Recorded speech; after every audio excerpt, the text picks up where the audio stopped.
Focus on me. Focus on me. Oh, there you go. Hi guys! Maligayang pagbabalik sa aking channel. Channel talaga? Ulit. Hi guys! Maligayang pagbabalik sa aking YouTube channel. So, I'm so sorry. Ngayon na lang ulit ako nakapag-upload. Kailangan talaga. I'm so sorry ngayon lang ako naka-upload. So today, ayan na nga. So, ano tong video na to? Ito lang yung, papakita ko lang sa inyo yung beauty source routine ko, kung ano yung mga pinapagawa ko sa face ko sa beauty source facial spa and skincare. So, dalawa yung papakita kong procedure.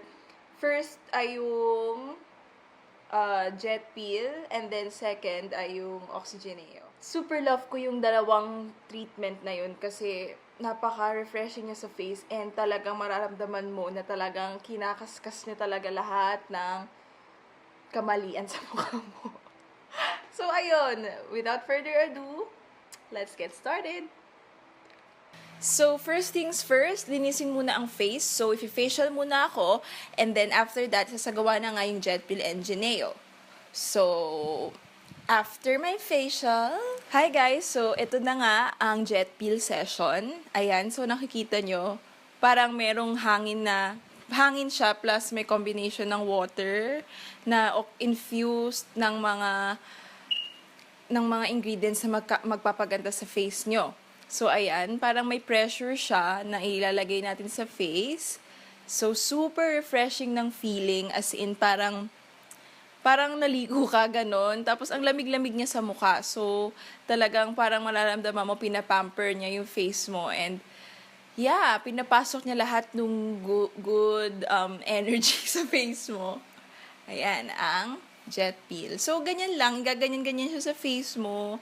All over your face. And marami siyang benefits. Like, anti-acne din siya. Brightening ng face. And, pampaklose ng pores. Ayan. So, ayan. Focus natin ng konti. Ooh. Super sarap. Parang water lang siya. Basta inaano siya sa face. Ayan. So, all over the face gagawin siya. So, okay. Let's proceed to Oxygeneo treatment. So, ayan na. So, nilalagyan ako ngayon ng glycerin. So, bago kasi yung Oxygeneo, meron muna siyang kasamang meron siyang kasamang RF, Kavi sa face. So, ayan.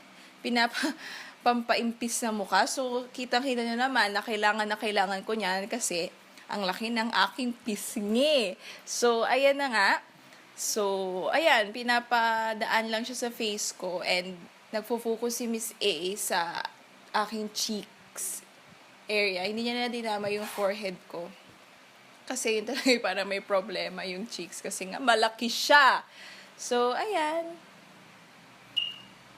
Ayan. Ito parang mainit-init yung yung machine. So, parang tinutunaw niya yung fats. Hindi naman super init, as in super tolerable siya. Ayan.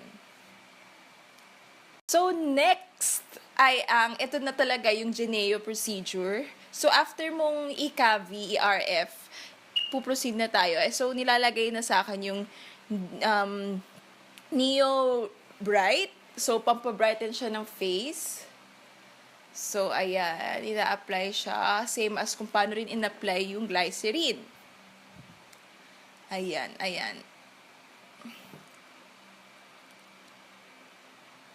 Tapos, ayan na yung machine. So, mararamdaman nyo, meron lang yung machine parang meron siyang crystals na talagang kinakaskas sa face mo. So, mararamdaman mo, medyo merong hapde. Pero, yun talaga siya. So, parang ini-scrape niya talaga yung mga dead cells sa face mo and ini-infuse yung Neo Bright. So, super ganda nito. Kaya, super love ko siya.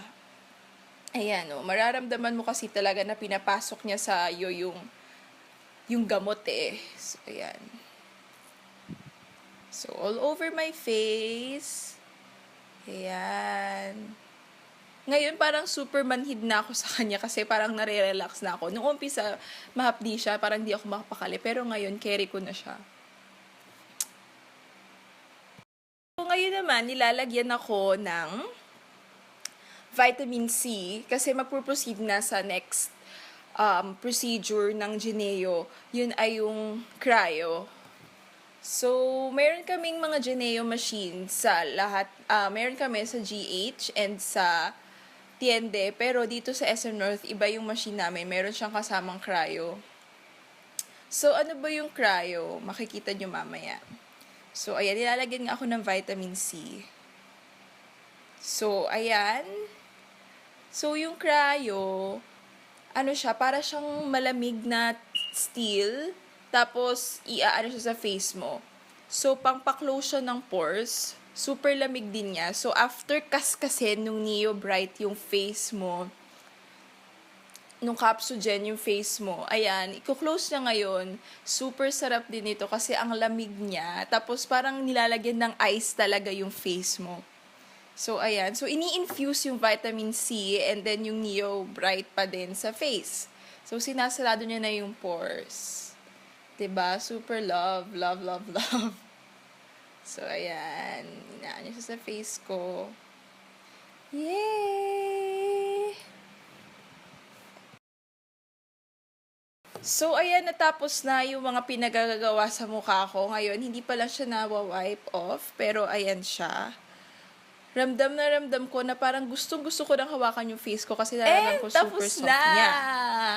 Ayan, super fresh ng feeling, super refreshing. Tapos, mararamdaman mo talaga na fresh yung face mo and talagang, ayun o, nag-brighten siya. And I'm so happy with the results. Okay, guys. So, yun ang Oxygeneo and yung Jet Peel ng Beauty Source. So, ang ganda, diba? Super ganda talaga niya sa face. And super ma-recommend ko talaga sa inyo na itry nyo siya. So, ayan siya. So, ginawa ko yung procedure na yon 3 days ago. And ito yung face ko ngayon. Diba? Glowing inside. Ganyan. So, ayan. So, ano pang hinihintay nyo? Visit the nearest Beauty Source Facial Spa and Skincare Clinic na malapit sa inyo. Meron na kami sa SM North, meron kami sa Green Hills, and Desitas, at sa St. Francis Square. So, wala na kayong rason para hindi makapunta kasi andyan na lang sila. So, ayan. So, and pag na-try nyo na siya, please comment down below or i-chat nyo ako sa FB or sa Instagram. And please, i-promote nyo kung nagpapagawa kayo sa Beauty Source. Like, pwede kayo mag-Insta Stories, Snapchat, ganyan, tag me, or, diba? So, and guys, wait for my upcoming video. Haul siya, Miniso, tapos Watson's, SM Department Store, and marami pa. Yun yung next video ko. So, stay tuned. So, ayun guys. Thank you so much for watching. And sana nagustuhan nyo itong video na to. And super thank you talaga sa lahat ng nanonood. Kilala niyo kung sino kayo. Lahat ng mga nasa UP na ina-approach ako. Na sinasabi, Ate Chase, napanood ko yung video mo. Super thankful ako. And sa lahat naghahanap ng, Ate Chase, kailan ka rin mag-upload? Thank you guys. So, eto na siya. Sana nagustuhan nyo. And please comment down below kung meron pa kayong mga gustong videos na makita. Ayun. Thank you so much and see you guys again next time. Bye!